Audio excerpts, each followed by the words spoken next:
Bali, hindi na siya pumunta rito sa shop. Online transaction na lang po ang ginawa namin. Thank you kay Madam Sara at nagtiwala magpagawa sa atin ng massage bed. Ito po. Ito po, sukat na pinagawa ni Madam Sara na massage bed. 30 by 75 inches. Yan. Solid Duratex foam pa rin ang ginamit natin. Ito, 4 inches. Ito, yung frame nito naka-plywood. Okay, pakita natin yung pang ginamit natin, no? Ayan. Okay, yung paa nito, 4x4. Yan, napakatapa, oh. Solid na solid.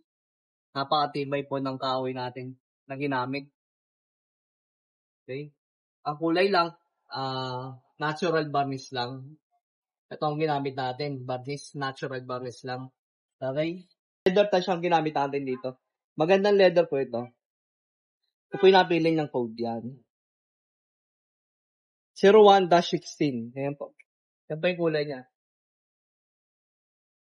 Yan. Bali, si Madam Sara, nag-chat lang sa akin at nag-message lang. Bali, hindi na siya pumunta rito sa shop. Online transaction na lang po ang ginawa namin. So, napag-settle naman po kami at nagtiwala siya sa amin. Thank you kay Madam Sara at nagtiwala ako magpagawa sa Ari Furniture Shop. Ito po agad na yan. Ganyan ang quality ang gawa namin. Solid, oh. Thank you po.